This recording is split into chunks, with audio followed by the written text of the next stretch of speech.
औरतों के बिना कोई दिन नहीं हो सकता, लेकिन वुमेन्स डे हम सब के लिए खास है। आज दुनिया वुमेन्स डे मना रही है। औरतों की हस्ती के कई रंग हैं। किसी के लिए औरत फसाना है तो किसी के लिए हकीकत, लेकिन औरत इस हकीकत और फसाने से परे अपना एक अलग वजूद रखती है। सबसे पहले टीवी9 डिजिटल इस देश की तमाम महिलाओं को वुमेन्स डे की ढेर सारी मुबारकबाद देता है।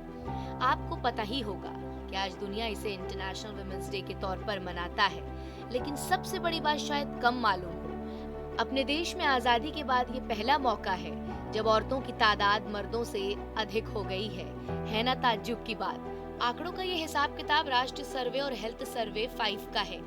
इसके मुताबिक देश के प्रति 1000 पुरुषों में 1020 महिलाएं हो गई हैं।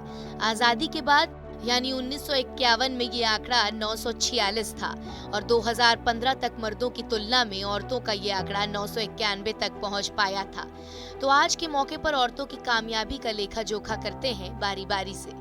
ये पहली बार है जब देश में महिलाओं की संख्या पुरुषों से अधिक हो गई है। 5वें राष्ट्रीय परिवार और हेल्थ सर्वे के अनुसार अब देश में 1000 पुरुषों के मुकाबले 1020 महिलाएं हैं। ये इसलिए भी खास है क्योंकि हमारे देश में जहां पहले बच्चियों की भ्रूण हत्या हो जाती थी, यानी उनके लिए जीवन के अवसर लड़कों की तुलना से बेहद कम थे, वहां वे अब आगे बढ़ रही हैं। अब गांवों में 1000 पुरुषों पर 1037 और शहरों में 985 महिलाएं हैं।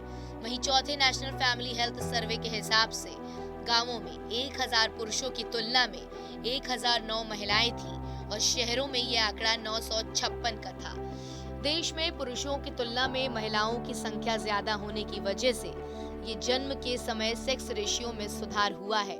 सेक्स रेशियो का मतलब देश में जन्म लेने वाले लड़कों के मुकाबले लड़कियों का अनुपात। 2015-2016 में जन्म के समय सेक्स रेशियो प्रति 1000 बच्चों पर 919 बच्चियों का था, जो अब 929 हो गया है। इसी वजह से शहर और गांव दोनों ही जगहों पर प्रति 1000 पुरुषों और महिलाओं की संख्या बढ़ रही है।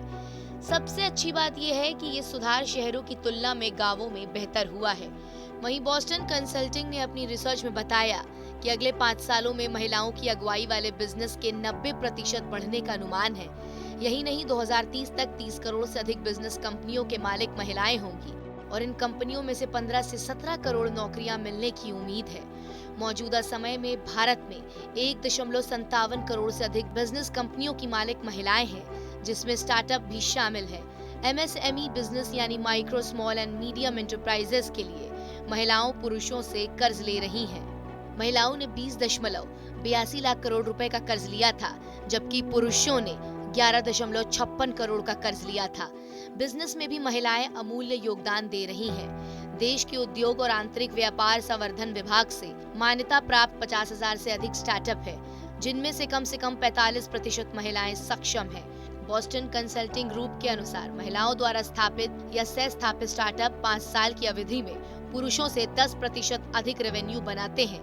ये स्टार्टअप में बेहद अधिक है।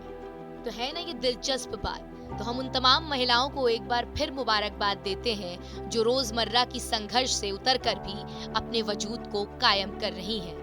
फिलहाल इस वीडियो में इतना ही। इस वीडियो को आखिर तक देखने के लिए आप सभी का दिल से शुक्रिया। ऐसी ही तमाम अहम जानकारियों के लिए सब्सक्राइब करें टीवी9 डिजिटल।